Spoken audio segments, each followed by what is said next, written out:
It's real talk. Man, it's real talk with your main Chip Washington. When it comes to information, the main got an arsenal. Bring you up to speed with what you need. He's a local and nationwide news feed. Let's talk about it. Dialect to do something about it. Chip got the flow wide open if you got questions about it. Man, it's the show that brings you to your raw. To solve all problems, it starts with real talk. It's real talk. It's real talk. It's real talk. It's real talk. It's real talk. It's real talk. It's real talk. It's real talk. It's real talk. It's real talk. It's real talk. It's real talk. It's real talk. It's real talk. It's real talk. Yeah. Welcome to Real Talk with your host, Chip Washington. It's real talk. It's real talk. It's real talk.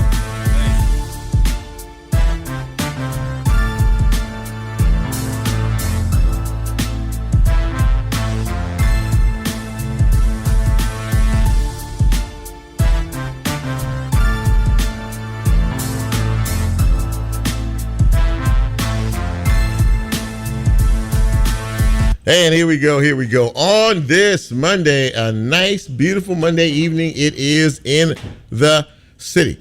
Chip Washington here. Very glad to have you along for the ride. If you choose to do so for the next hour or so, welcome to Real Talk Memphis, right here on WYXR 91.7 on your FM dial. That is but just one way you can get this fine piece of radio broadcasting. Now, I realize that today, this is a short week. This is a holiday week for most. It is July 1st, so happy July to all of you out there. Little birdie told me that, big celebrity here at WYXR is celebrating her birthday coming up on Sunday. We'll talk about that in just a couple of minutes. I hear they're shutting the streets down and everything, even though she won't even be in town. But that's a whole nother story. Glad to have you along for the ride this evening. We have a pretty good show. We feel that it will inform you and might even entertain you, depending on the mood that you are in. It was around 90 today, 90 to 91, but the humidity levels weren't bad. It's not sticky. It's not real steamy out there. It's warm, but not bad. We are going to see the humidity and the temps increase the next 3 days. And I hear there's some rain in the forecast, too, at some particular point in time. And on Thursday is the 4th of July. So, yeah, a lot of folks on vacation this week, taking some downtime, taking some time off, and all of that kind of good stuff. But if you are out there anywhere in Radio Land, you can check us out. We appreciate it tonight. Just keep us on the box for the next till 7 o'clock, and then your class is dismissed. As far as the show goes tonight, our guest list is as follows. First up will be Dr. Michelle Taylor, the director of the Shelby County Health Department. And there's a few things to talk about. We have mosquitoes, of course, this time of year when the weather gets warm and humid. And, of course, we're going to talk a little bit about HIV. And we're going to talk also about the fact that the Surgeon General of the United States has declared these gun violence as a public health emergency. So we'll talk with her about all of that in just a couple of minutes. A little bit later on, we will speak with Chief Deputy, Shelby County Sheriff's Office. His name is Anthony Buckner. He will join us, of course, to talk a little bit about what is going on at the Sheriff's Office. They are dealing with what most big employers are dealing with out there, which is trying to shore up their reserves. They are short manpower, about 400 to 500 men, both in the jail and on the street. So we'll talk a little bit about that and the challenges that possesses on a day-by-day basis. And a little bit later on, we'll talk to Kevin Woods. Kevin is a current Memphis and Shelby County School Board member. He is not going to run for re-election this year, so his time is up shortly, but we'll talk with him about his experiences on the Memphis and Shelby County School Board, the new superintendent, and a whole lot more. So we got plenty in store for you tonight. We're glad that you, as I said, decided to join us and, hang in there. Do I see Tracy Shaw on my Facebook Live timeline? Tracy Shaw, T. Shaw in the house. Patricia Rogers as well. So before we get into all of that, A lot of birthdays on July 1st. A lot of birthdays in July, period. And we like to celebrate you. We like to, it's not an easy chore to go from one cycle to the next cycle. That cycle of life, we like to call it. Or on this broadcast, we like to call it the birthday shout out. And we will do that as we say, hit it, Brent. So let's jump into this tonight. Today, happy birthdays going out to Russell Johnson. The Artistry is celebrating a birthday today, as is A.J. Johnson. Elizabeth Bradford celebrating a birthday as Lola steps to the batter's box and gets ready to do her thing. Capuchin William Smith. I like that name, Capuchin. Is celebrating a birthday today, as is Sherry Malone and Michelle Prather.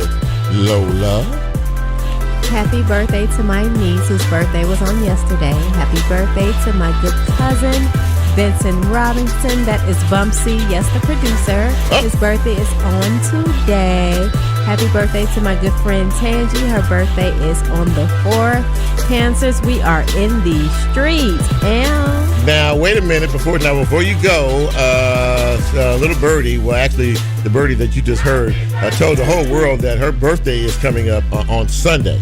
And, we don't work on Sunday around here. She'll be on vacation next week. So, Lola, has the celebration started as of yet? It has started on today. Today is the first official day of Lollapalooza. So do we need an invitation, or can we just hang out, or how do we celebrate this? Follow this DJ Lola on whatever DJ Lola wants. All social media platforms. You will get all the tea. I'm at Fat Tuesday on Wednesday. Come out and party with me from 6 to 10. There you go. She's got some beautiful earrings. These big long earrings that say love on them. Love, love. Love, love. Thank you, Lola. And listen, for all of you folks out there celebrating either today or this week, we wish you a very happy birthday from all of us here at Real Talk Memphis. And we hope to be here next year for your next trip around the sun. Thank you, Brian. Brian looking all smooth tonight. Got his glasses on, cap on, and everything. Everybody's all laid out today. It's a good day to be here today. If I did not mention it, there are some ways that you can get this fine piece of radio broadcasting besides 91.7 on your FM dial. We are also on the WYXR app. You can find us there. You can find us on the TuneIn app. We are live streaming tonight on Facebook Live, I believe. Yeah, I see us over there. And when the show posts in the next day or so, you can catch us on YouTube if that's your thing. And did you know we're a podcast? Ladies and gentlemen, we are a podcast, and you can catch us wherever you get your podcast. So very good. Got all of that out of the way. Let's do a couple of news and notes before we get into the broadcast. Today is July 1st, and generally new laws take effect in the state on July 1st. One of those laws is something that's interesting, called the Motion Act, and that means that is putting certain restrictions on companies who boot your vehicles. Now, we have some bootleg folks that do that in this town out here, especially over here where we are, Crosstown Concourse. But they have to cap fees at $75. They have to be relatively close to be able to remove the booting device if you should be unfortunate enough to have that happen. Generally, there's a scam going on where they boot your car and then they tell you it's going to take $200 for them to remove it. All right, these are bad actors out there, but they're putting a restriction on some of these bad actors in terms of all of this. So just pay attention and just try to keep as safe as you can. The Supreme Court came down with something I thought was really interesting, and it pertains to us here in Memphis and Shelby County and really all over the country. They said that states will now have the right to enforce the homeless population from setting up makeshift camps. You see them on the streets, you see them under freeway overpasses and things like that, and from sleeping on the streets. And at their discretion, the states, they can ticket people and they can fine people, homeless people, for doing that. My question, pretty simple. If you don't have a home, how are you going to pay a fine? I'll wait. actually, that is one of the laws that is going to go into effect. Opponents, obviously, of this feel like people who are homeless are being punished severely for being homeless. So, you know, I really hate that. I hate that law. I hate that the Supreme Court took some time to even actually address this. Now, it is a big issue all over the country in many, many states, including here in Tennessee. But there's got to be a better way. Just when you thought the Wanda Halbert court clerk situation was over, it is not. The effort to oust Shelby County Clerk Wanda Halbert has resumed as the Shelby County Attorney's Office has hired a new legal counsel. Attorney Marlene Iverson will not be involved in the case, but she has selected another attorney to prosecute this case. She said she couldn't do it because of an ethical conflict, but she then assigned another attorney from another law firm to be hired in her place. We don't know a whole lot more about this, but we are paying attention to it and we are watching it very carefully. But the local judge here ruled out the last prosecutor from another county and saying that if you're not in this county or from this county, you can't prosecute a case like this, an ouster case. So she was quickly dispatched, but apparently somebody's rather serious about trying to remove her from office. So we will keep a very close eye on that situation. As I said, July 1st is usually the time and the date when new laws that were enacted during the legislative session go into effect. One of those big laws here in Memphis and Shelby County is that teachers can be armed in the classroom. They can carry weapons in the classroom. They don't have to tell anybody. Obviously, aside from their principal, nobody has to know that they have a gun should they decide to carry one inside the classroom. It is not against the law. So teachers will be armed in districts in and around the school district. Now, Dr. Marie N. Fagans, the new superintendent of education here in Memphis and Shelby County, says that will not be the case here. That will not be the case here. So, many other school districts and the municipal school districts as well have said, nope, we're not doing that. That to me is bad on a lot of different levels. Of course, one final note, the Olympics is about 23 days away, give or take.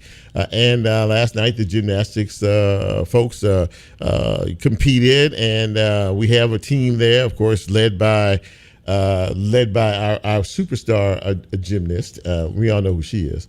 So it should be a lot of fun coming up here in just about 23, 24 more days as the Summer Olympic Games take place in Paris, France. I'm a little jealous about that, but that's okay. I'll get over it. That's it for news and notes tonight. We are going to take a quick break, and when we come back, we are going to start things off with Dr. Michelle Taylor from the Shelby County Health Department. I'm Chip. You know who you are. I'm very glad you're here. And stick around for the next hour or so. You could actually learn something right here on, what's the name of the show? Real Talk Memphis. Is that right? Did I get that right? I did get that right. All right, we'll take a break. We'll take a quick break. We'll be right back.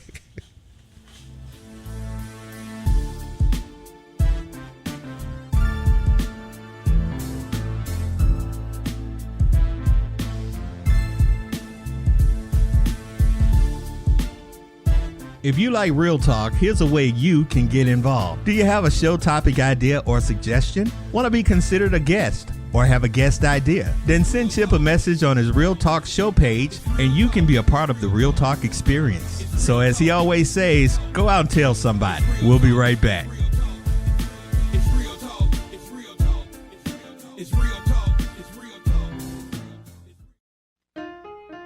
Sunset Jazz at Court Square is a free, family-friendly jazz concert series hosted by Just Jazzin', located at 62 North Main in downtown Memphis. The series is held annually, every second Sunday of May through October, featuring a lineup of jazz artists, showcasing different styles from straight ahead to swing. More information can be found at sunsetjazzmemphis.com. Church Health's Memphis plan continues its decades-long commitment to serving local musicians with comprehensive health care and also tailors its focus to small business owners and the self-employed. Health care through the Memphis plan provides care in Memphis for Memphians. Related services include preventative health, optometry, dental care, and more. More information regarding availability at memphisplan.org or at 901-272-PLAN.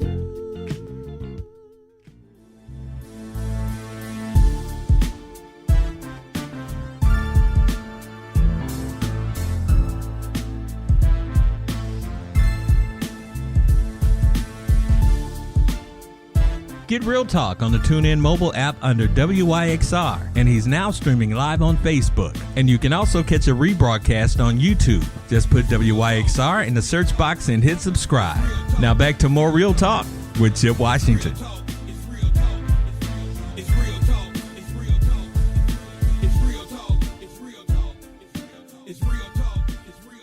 And welcome back to Real Talk Memphis on this beautiful Monday evening in the city. Chip with you. Glad to have you along for the ride as well. Glad to have my first guest with me. She has never been on this show in 4 years that I have done it, and I'm very happy that she has taken a few minutes out of her very busy schedule to join us this evening. She is the director of the Shelby County Health Department.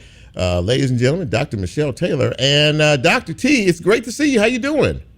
It's wonderful to see you, Chip. It's been a long time since I've seen you, since you were babysitting me during the COVID. Look. Briefings, right? Look. When I first started. Yes, it has been a minute, but you know what? The strange thing about time is that it changes some of us. I look like an old prune. You look great. You look just like you did the first day I saw you. So when you first came here, that means the stress hasn't gotten to me. No, but either that or I've got some really good hair color going. Well, that too. There you go.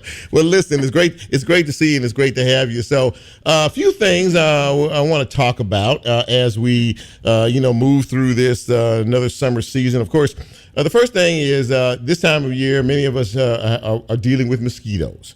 And of course, mosquitoes can breed disease, and I know you all do a wonderful job at the health department of informing us about that and West Nile virus and things. What do you want the citizens to know about this and its importance? So the first thing I want people to know is that we work very, very hard within our environmental health section at the Shelby County Health Department to make sure that we are equitably spraying for mosquitoes across the county. Mm-hmm. So you should be seeing our trucks in various zip codes throughout the season. They actually started spraying a little earlier this year. They started spraying in April, and they will go through October, which is our mosquito season. But citizens can help us by making sure that they don't have any standing water on their property that's not supposed to be there. So if there are abandoned tires, abandoned flower pots, things like that can collect rainwater, make sure that those are dumped out, because that tends to breed mosquitoes. And then remember that mosquitoes especially like to come out in the evening when the heat is starting to go down a bit, sun is starting to go down, it's getting to be dusk. Make sure that you're protecting yourself from those mosquitoes with an insect repellent that has DEET in it, so that you're not getting eaten alive by mosquitoes when you're out enjoying your porch in the evening, especially when that heat of the day is going down.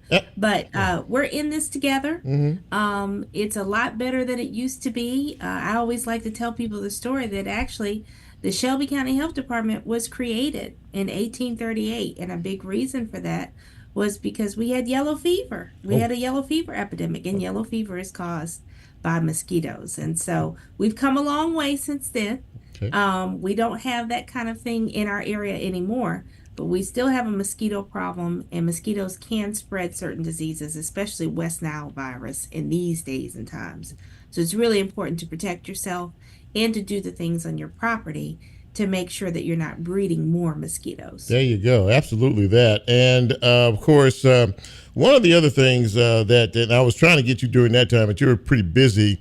HIV is a big deal here in Memphis and Shelby County, and you basically put the alarm out. You know what? We were seeing numbers. We're seeing some pretty high numbers here, and talk a little bit about that, and really the awareness that people must have and should have in reference to this, because it's a serious deal. It is. We decided to put out the alarm as a health department, mainly because, folks who live in this area, who've lived in this area for a while, who grew up in this area, that we've had high sexually transmitted infection rates for a while, right? And we've also had high HIV rates for a while, particularly among African Americans in our community. But what became even more alarming was that we were seeing an increase in HIV in a specific age group, specifically between the ages of 14 and 35. And that's an issue, mainly because we know that, one, HIV is preventable. We know how to prevent it, and we have so many other tools in our toolkit than we had when you and I were getting ready for college, getting ready to go away, getting ready for young adulthood. And so we know that we want to prevent HIV whenever we can, but we also know that HIV is not a death sentence like it used to be.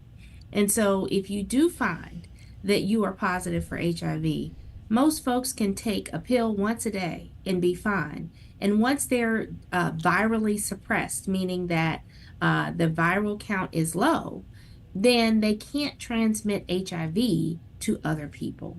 And so it's really important that we get the message out that the first vital step in dealing with this issue is to get as many people tested as possible. The CDC recommends that everybody between the ages of 14 and 65 be tested for HIV at least once in their lifetime. And if you're sexually active, it should more than likely be more than once, just to make sure that you haven't been exposed and to make sure that you do know what's going on with your health. The final thing I'll say about this is, in addition to the increase in HIV infections among ages 14 to 35 people in our community, the other thing that we've seen is an astronomical rise in the rates of syphilis. Yes. And to the point where in the total population, we've seen 100% rise in the rates of syphilis in the last 5 years. 100%. So it's doubled. Doubled, yeah. And among folks 14 to 35 in our community, we've seen 150% increase in syphilis rates. Yeah. And once again, syphilis is one of those diseases that it can be treated, but if it's not treated, it can cause a lot of issues. Very serious. And especially in women who are pregnant who may be infected with syphilis and not know it, it can cause a lot of issues with the baby. Yeah. And so it's really important that people know not only their HIV status, but their sexually transmitted infection status overall. And we have to get to a point in our community where we're not afraid to talk about these things, that we're not stigmatizing people living with HIV, and we're making sure that we know as a community that everyone, and I mean everyone, who is sexually active is at risk for getting a sexually transmitted infection and or HIV. And there are ways to prevent it. But if you do find that you're positive for a sexually transmitted infection, there are at least treatments for some and treatments for even HIV that mean you can live a long, healthy life without passing HIV to someone else. Must have the conversation. It's a very, very important conversation to have. Let's not be afraid of it. So one final thing I want to talk to you about, and we were talking about this, or at least you were, some years ago. Very recently, the Surgeon General of the United States has declared gun violence a public health emergency. Now, when I say that and I look at you, I have to smile a little bit because this is a conversation you've been having for some years now. But obviously, we have reached almost a crescendo, not only here but throughout this country, to where he made the statement. I believe it was a week or so ago. And again, talk a little bit about about why this is what it is, and why it is so important for us to understand that this indeed is a public health emergency. Well, I'm glad you're bringing this up, Chip, because as you know, I've been saying this for a while. Yes, you have. Unfortunately, we're still educating a lot of people in our community about the fact that public safety and public health are inextricably linked. You can't pull those apart, no matter how hard you try. And the main reason why you cannot pull them apart is because before a gun ever lands in someone's hand and they use it against someone else, there are a lot of things that have happened before then to make that an occurrence. And we have to start in our community getting to the root causes of why we have so much gun violence and community violence here in Memphis and Shelby County. And public health is very good at identifying those root causes and giving common sense solutions for how we get at it. But I think the frustrating thing for people is that when public health gets involved, we're very clear with folks. There are some immediate things we can do. So right now, Shelby County Mayor has a program where we give out gun locks, right? Right. Of course, law enforcement has immediate things that they can do to address the gun issue, right? But then we have to start talking about the long-term solutions too. What kind of supports are we giving to under-resourced families who have babies being born in the hospital right now that we already know, based on the neighborhoods that they're going to when they leave the hospital, their life expectancy is anywhere between 6 and 20 years less than babies go into more affluent neighborhoods in our community. Wow. We have to get real Yeah. about how we're supporting families across the community in an equitable fashion, not an equal fashion, but an equitable fashion, meaning that when it's equal, everybody gets the same thing. Right. And no matter where you're starting from, you get the same thing and you just hope it works out, right? But if it's equitable, it means everybody gets what they need. So, you know, I'm a pediatrician by training, and when I was still practicing and I used to round at the hospital, you could line all those babies up in a bassinet and they all look pretty much the same. But you could also, using public health techniques, know to a baby, you can predict what their life expectancy is going to be based on their zip code. Wow. And we have to get to a point in our community where that's not acceptable, and we start to figure out what the supports and resources are for families so that's not the case, so that they get what they need starting when that child is small. Yeah. Yeah. And that those supports continue not only for the children, but for the families. Yes. Gainful employment, safe water, nutritious food, right? A car seat to take home in the car so that the baby is safe in the car driving home. You know, a chance at a good K through 12 education so that they can go on to college or career. All of these things are really important, but these aren't 6-month solutions. They're 15 to 20 year solutions. And we have to be willing to talk about all of that. Absolutely, that so eloquently said, and I really appreciate you, and I appreciate your time, and I appreciate your passion for health in our community. You've done an amazing job, and I mean that not because I used to work for you. That means a lot. Stop it! Stop it! You were seriously. You were there at the beginning when I was literally doing my first COVID briefing. Scared as I don't know. You did great. You did great. Cool as a cucumber. And figure out what I was going to be doing. You did great. You did great. Don't listen to her. She was great. Absolutely, she was great.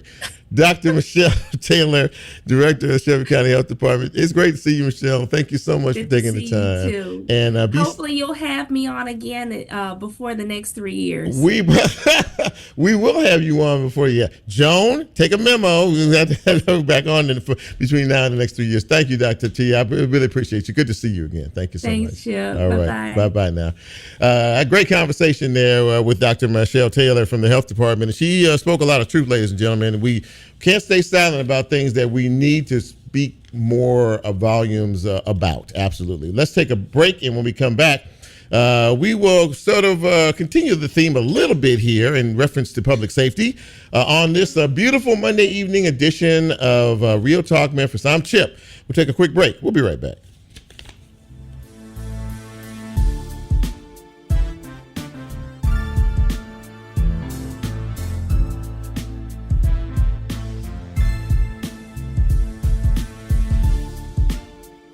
If you like Real Talk, here's a way you can get involved. Do you have a show topic idea or suggestion? Want to be considered a guest or have a guest idea? Then send Chip a message on his Real Talk show page and you can be a part of the Real Talk experience. So as he always says, go out and tell somebody. We'll be right back. It's real talk. It's real talk. It's real talk. It's real talk. Located on the second floor of the Crosstown Concourse, the Memphis Listening Lab is a curated collection of music and music history that is open to the public 6 days a week. Vinyl Happy Hour happens every Friday between 3 and 5 p.m., where guest DJs from around the community will spin some of their favorite records. More information and a complete listing of upcoming events at memphislisteninglab.org. WYXR Stereo Sessions, presented by Memfo, is making its first foray into gospel music with Robert Claiborne's immaculate 1987 album, Power to Overcome. Soulful, spiritual, and soaked in synth, the record meets the divine with dance floor disco. The talented keyboardist and performer will be with us to tell the stories behind the album's creation. RSVP for the free event and meet us at the Memphis Listening Lab on Wednesday, July 10th by visiting wyxr.org/events. This event is brought to you by the Memphis Listening Lab via Productions, Crosstown Brewing Company, and Independent Bank. Support for WYXR comes from Tresvent, located in the heart of Memphis at 177 North Highland. Tresvent is where culture and community come together, offering independent living apartments and garden homes ranging from 650 to 3,000 square feet, as well as all levels of care in assisted living, memory support, and a 5-star health and rehab center. More information to schedule a tour at tresventmanor.org. Support for WYXR comes from Freedom Preparatory Academy. Since 2009, Freedom Prep has been preparing students from pre-K to 12th grade to succeed in college and in life, with 5 schools in Westwood and Whitehaven. Now enrolling for the 2024-2025 school year. More information on enrollment at freedomprep.org.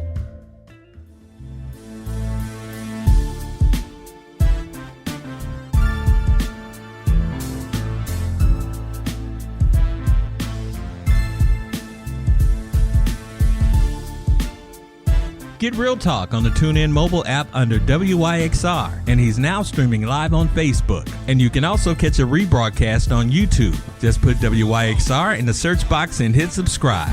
Now back to more Real Talk with Chip Washington.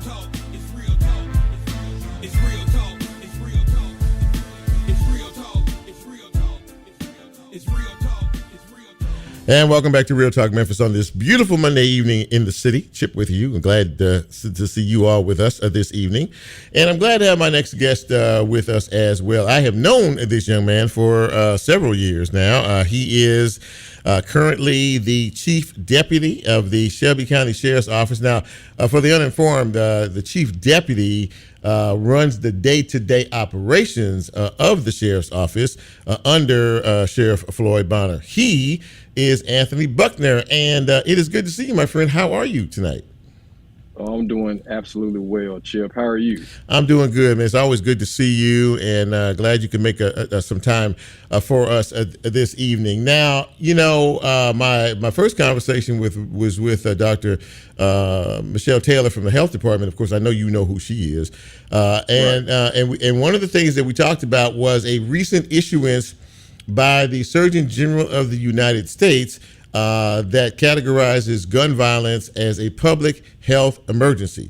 Now, this is not something new. We've been hearing about this and talking about this for a long time, but I wanted you to weigh in a bit on that theme, since this, as a chief law enforcement officer here in our county, you deal with this on a daily basis. And I just kind of wanted to get your take on where we are. We have seen, obviously, violence tick up for the last a couple of years in our city, and it is indeed a big time concern. But kind of just on a day by day, having to deal with what you have to deal with to try to protect our citizens. What's your take on things? So I'm glad. Thank you for the question, first of all. I'm super glad that the Surgeon General actually made this announcement publicly, because I think sometimes, particularly in Tennessee or even other parts of our nation, in rural USA, they don't typically see the type of gun violence in which urban America sees. And so a lot of times you can be tone deaf to it if you don't see it or hear it every single day. So, for us who live in Memphis and Shelby County, it's our everyday reality. And so I'm glad the conversation is starting at the federal level. Now let's move past the conversation to some action. And so, yes, you're right. We see it every single day. We saw it this morning in Shelby County with a double homicide. That was, it was all due to gun violence. And so, yes, we see it. We live it every single day. And I'll tell you this, you hear us talk a lot about Glock switches, and this is our reality. And this is our kryptonite. We're facing guns at a rate in which we've never seen. I've been doing this business for 22 years. And if I rewind the clock and I go back to when I first started, it was rare that you would come across a gun during enforcement actions. But now, almost any vehicle that we stop, almost any person that we come in contact with during an enforcement action, there's a gun present. That's very scary. Just hearing you say that's very scary for everyone concerned. Now, I've not been shy in stating that I think our state legislature, and I know you have to be a bit careful because you deal with them on a certain level, but I don't think that they've done us any favors. In particular, the last ruling that said 18-year-olds down to 18, you can possess a firearm with no testing, with no background check, with no nothing. And guns are so readily accessible. It seems like everyone has one. And I mean, you even hear people say from time to time, there are probably more guns in this city than there are people in this city. I think that that our state legislature in many ways has let us down as a city and a community. I think this is a big part of the problem. We do have some legislators in this town who are fighting against it, but I mean, are we waging an uphill battle with this in terms of gun control from your perspective? Well, let me say this. I think I touched on it a little bit a few seconds ago, which is most of our laws that are written here in Tennessee, a lot of the advocates come out of rural Tennessee. So again, they don't see the gun violence and the rate in which we see it. Now, I don't think that they're, completely tone deaf. They got to be aware of it. But I will say this, I kind of anticipated what would happen once some of those laws change. And of course, here we are now. But I do think there's some space and place for us to have a Shelby County carve out. I do know that we've been in conversation with a couple of our legislators locally and just asking them to, really present to their colleagues about a Shelby County carve out. We understand that rural Tennessee may see guns differently than we do here in Memphis and Shelby County. Right. So if they can at least carve us out and allow us to put some parameters and some restrictions around who carry and when they are allowed to carry, I think we could see gun violence turn around in our community. I've asked this question of many people that I'm about to ask you. It seems like in many instances our young folks are committing crimes at a higher rate than we've seen in the past. And there seems to be a bit of a disconnect, in reference to our law enforcement and our community members in certain aspects. Now, I've seen you. I know your passion for young people. I've seen you with them. I've seen you around them. I've seen you engage in with them on many occasions. But from a perspective of not only a top law enforcement official, but a father yourself, and someone who is a resident of this community, where's the disconnect? What do we need to do better that we're not doing enough of, in your opinion? Meet kids where they are. I have two children. I have a 21-year-old daughter and an 8-year-old son, and I can't parent them the same way. My son needs something completely different than my daughter. And so I don't think that there's one answer to meet all children where they are, particularly those who are committing crimes. Mm-hmm. I go out to the youth detention center quite often. And when I have an opportunity to engage those young people, they all have different reasons on why they exist there, why they're staying at the youth detention center. Mm-hmm. Some of them have the absence of a father, and that really hurts them. They don't have a mentor. They don't have that father figure. Others of them, their family is just completely absent from their lives. Some, they're seeking financial opportunities. But my point is, when you see these kids, particularly those who are impacting our community due to crime, they all need something different. And so I think we have to meet them where they are, meet them where their need is. There's no one answer for all children.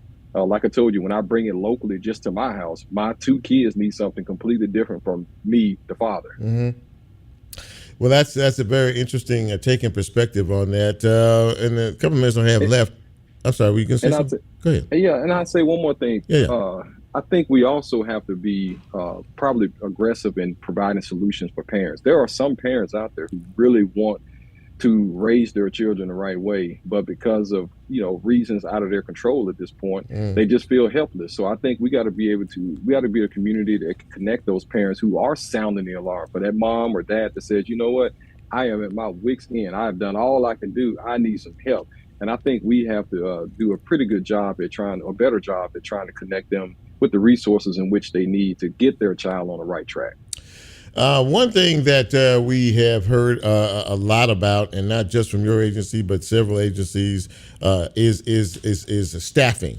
You guys are on demand. The police department is on demand, and so many other places are on demand, trying to find individuals to help patrol these streets. And in your case, the jail as well. There was a rather at one particular point in time a bit of a contentious a relationship between you and the Shelby County Commission, but obviously that was resolved in terms of the staffing needs that you have. How difficult has it been for you, and how is the recruiting? Because you're doing a pretty massive recruiting effort right now, are you not? Yeah, so it's been a challenge over the last several years to not only recruit but also retain our staff. And so you heard this time and time again from various government officials how COVID impacted us. Yes. So prior to COVID, I can tell you we were running academy classes of 20 plus, sometime even upwards of 30. And once we entered into COVID, we were running classes of single digits in many of cases, and that was disheartening. And so I think we're still on this path of trying to rebuild and claw our way out of this. I can say that by and large, we have a great relationship with the county commission. Obviously, there are going to be points and times when we're just going to have a difference of opinion. But I think we all want the same thing. We all want a safer Shelby County. We all want to support our community. But I think there are going to be times that we do have a difference of opinion. But I will say this. The Shelby County Commission during the last fiscal year, they did appropriate $500,000 to the sheriff's office to partner with 3 marketing companies to help us seek out candidates who would like to serve in this way. And so we have seen some increases in our applicant pool. We're not where we want to be. I would love to be able to do this show and tell you, Chip, we don't have any positions available, but I'm not there yet. That's not our narrative. That's not our truth. But nevertheless, the county commission did dedicate $500,000 to help us in this effort. So we partnered with 3 different marketing firms to help us get the message out. One thing that we have to recognize as an agency is that we're not marketers. We know how to provide public safety, but we don't know how to buy radio commercials and television commercials. Sure. So we turned that responsibility over to the experts who do that every day. And so one thing I can say, our last, or at least our candidate pool that's going through right now, our citizen panel, we allow our candidates to be interviewed by citizens before they interviewed by us. They told us, they said, wow, we've never seen such a great pool of candidates. And so I know we're putting our information in the right places and spaces. So I'm encouraged by it. Yeah. I believe the county commission has given us some dollars again for this next fiscal budget. And so we hope to continue those marketing relationships. Anthony Buckner, Chief Deputy of the Shelby County Sheriff's Office. Great to see you, my friend. Best of luck to you in all of your efforts. And we support you and we pray for you each and every day, going out there, keeping our citizens safe. God bless you, my friend. And anytime you need us, we're always here for you. It's great to see you. Thanks for coming on tonight. Appreciate it. Thank you for having me. Absolutely, my friend. Absolutely that. There you go, ladies and gentlemen. A look from right inside the Shelby County Sheriff's Office and what they're dealing with each and every day out here. This is some serious business, and they're always looking for good candidates. So If you think you might want to be interested, reach out. Let's take a final break. And when we come back, we will continue with this Monday edition of Real Talk Memphis. It's a gorgeous night. It really is. I mean, it's just, I'm looking outside right now, sunshine, not too hot, not too humid. And more importantly than that, Sunday's Lola's birthday. Did I mention that earlier? Anyway, we'll take a quick break. We'll be right back.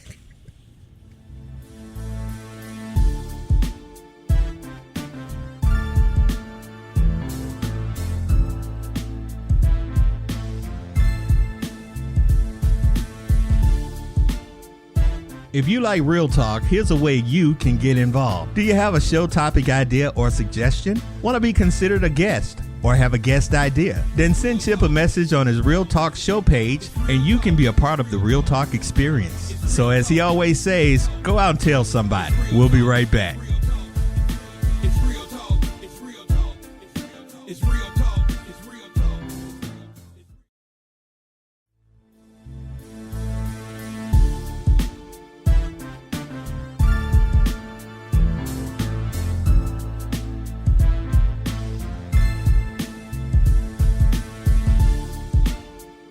Get Real Talk on the TuneIn mobile app under WYXR, and he's now streaming live on Facebook. And you can also catch a rebroadcast on YouTube. Just put WYXR in the search box and hit subscribe.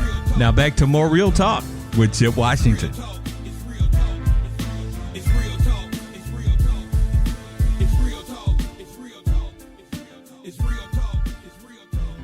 And welcome back to Real Talk Memphis on this Monday evening. My pastor, the Reverend Dr. Jonathan Jamal McReynolds, said he's watching me from the Atlanta airport on his way back home from a busy weekend. Good to see you, Pastor. Safe travels coming back to Memphis. And listen, one of the things that we are preparing for is school. Now, I know school just got out, but we're already in July, and the end of this month, that the first week of August is when school starts back again. And I am really happy to have with me now someone I've known for several years now. He is a current Memphis City and Shelby County School Board member. He is Mr. Kevin Woods, and I was messing with him during the break. I said I hadn't seen him in forever, but he never changes either. I'm the only one that gets old around here. Everybody else stays the same. Kevin, it's great to see you. How you doing, my friend?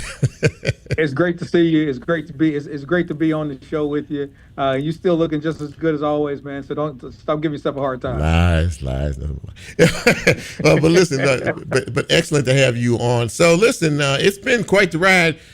You have been on the school board for how long now?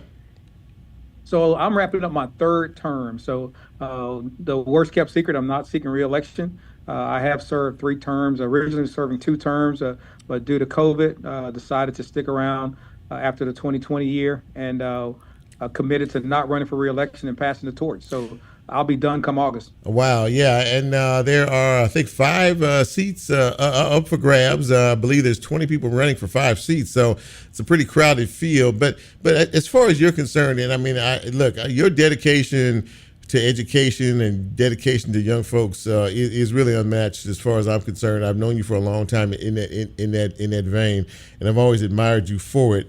What would you say now that you're about to wrap up your time and your tenure have been some of the most interesting aspects of the work dealing with our children and even some of the challenges that you've had to face?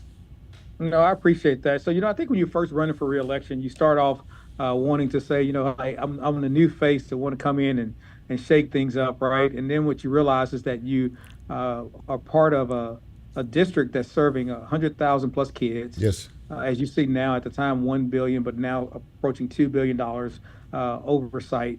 And you realize you really have 2 jobs as a board member, and that's policy and promotion. Every day you should be trying to promote the district and being a champion for its employees and the people that you hire, but also understanding policies and pushing more dollars to the classroom. So I ran on a couple of things. One is infrastructure, which is still a long way to go there. Mm-hmm. And I ran on more access to early education, which was to creating a universal pre-K plan, in which now you have investments from the city, the county, as well as the school district and philanthropy. So for me, you realize with the time you have, you try to get as much done as you can while you can. but ultimately you realize that it still is a system in a community where lots of poverty, lots of challenges. But looking back on my time on the board, it was time that I enjoyed, but I know that there's still much work to be done. But know that there'll be a great candidate in District 4 that's up for the task.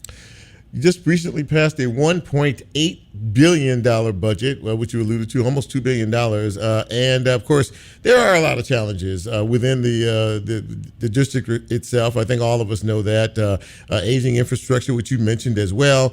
There are test score issues, the reading and the math scores. We're talking about truancy and absenteeism amongst our young people. We have a new superintendent in place now, Dr. Marie N. Fagans, and she's hitting the ground running. First and foremost, what about her makes you think that she will be successful at this position?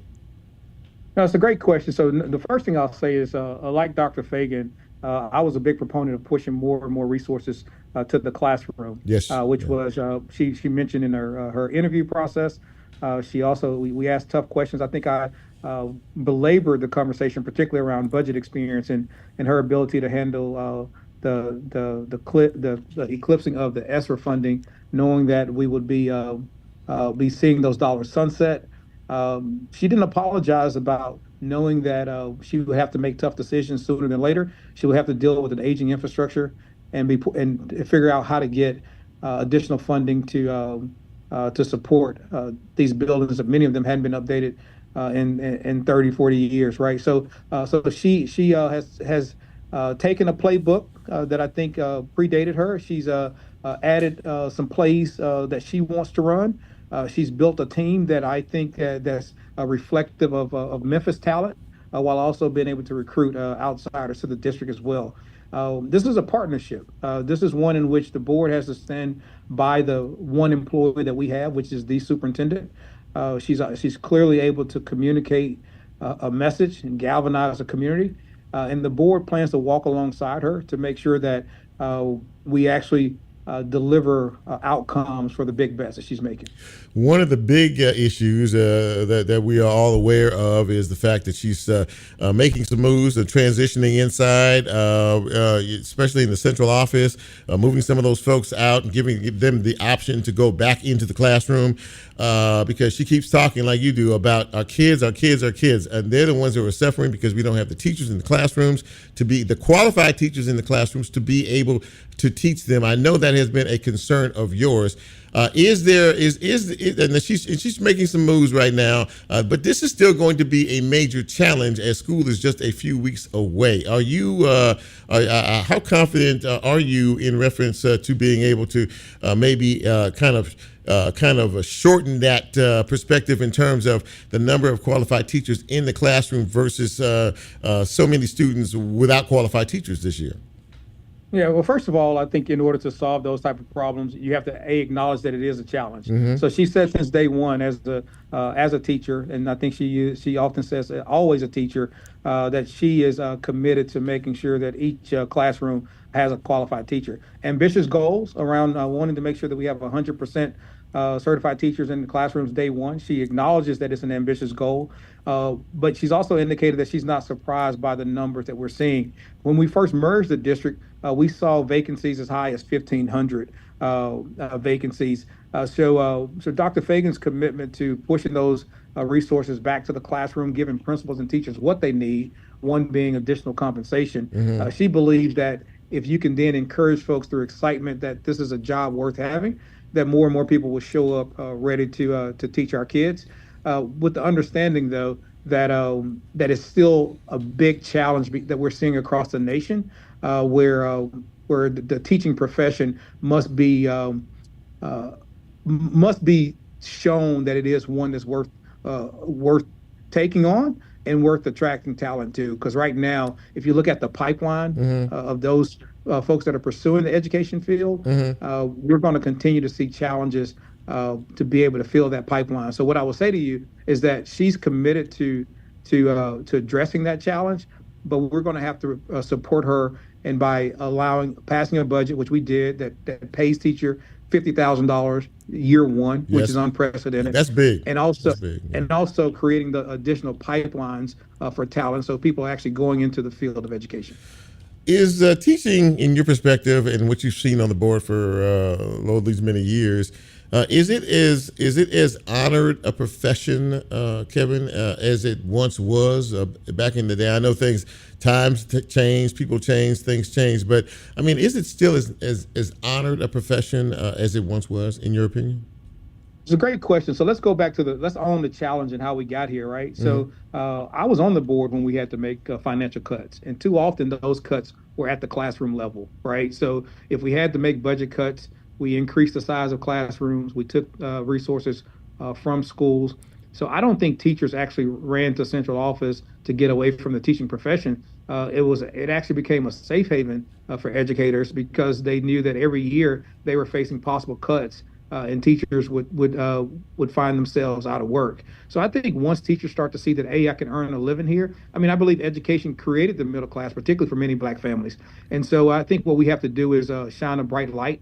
We need to honor those teachers. We need to show that that's a profession that's worth seeking, and show that you'll be compensated for the work you do. By putting more and more resources in the classrooms, taking more of the burden off teachers, I think we can get back there. But to answer your question directly, Chip, I do think that it's lost its luster, and us as decision makers and policy makers bear some of the blame. Well, listen, man, you have done some fine work, being on the board. That's not an easy task, making some of the very difficult decisions that you've had to make in the past. You have decided, as you said, to step away from this, but somehow I think that while you won't be a member of the board, you will still have your hand in sort of guiding the future of education that you have committed yourself to for all these years. Am I correct in that? Well, what I'll say to that is that, I believe passionately, as kids who've gone through the system, raised my family here in Memphis, bullish on Memphis, and believe that a great education will be the difference makers in us being a great city. I think we all got to keep our eyes on it. I think I had a chance to listen to Dr. Fagan's interview with you all today. You guys did a fantastic job. Yeah. But she indicated very clearly that we must build a great Memphis by building a great education system. And so I think, and she indicated that, having a little tussle as getting the budget passed, if that's what get 13,000 people tuning in to watch a budget presentation, and then it was more than worth the fight. So I look forward to supporting the administration as well as my board colleagues, my past board colleagues, in the next 59 days. And as whoever steps into the seat of District 4, I believe that great work is required in this position, but leadership is lonely, and so you have to be willing to step into the fight in order to change the trajectory of the city. Kevin Woods, school board member, outgoing school board member. Man, thank you so much for coming on the show tonight and being as eloquent as you always are. We're going to miss you, but you're a community presence in our city that we value and treasure. Thanks for coming on the show tonight. I really appreciate it. Thank you so much. Man, I appreciate all you're doing. It means a lot to me. Thanks for having me. I appreciate it. Yes, sir, my friend. Appreciate you. Well, there you go, ladies and gentlemen. That wraps up this edition of Real Talk Memphis as Brent plays us out. This has been a great show. Great guest tonight, man. A lot of good information, a lot of good people, a lot of people that I admire, and I know they're doing the work out there each and every day. We need to do more of that work. So thank you all for coming back tonight. Look, I hadn't seen a lineup on the Facebook Live feed in quite a while like this. So I appreciate you guys hanging in, checking in, logging in with us tonight. Dr. Jamel Major, James Winfrey, and Debbie Maven Bond, Delandra Jones Clear, my brother Michael Washington from Los Angeles, California. Thank you all for being a part of this. If you like what you hear and you like what we do, please tell somebody about it. We need all the help we can get around here. So for Bren, for the upcoming birthday girl, Lola, yeah, you hear him back squeaking in the background, don't you? And for yours truly, Chip, thank you for being here. We really appreciate you. And until next time, we are out. Be safe. Talk to you soon.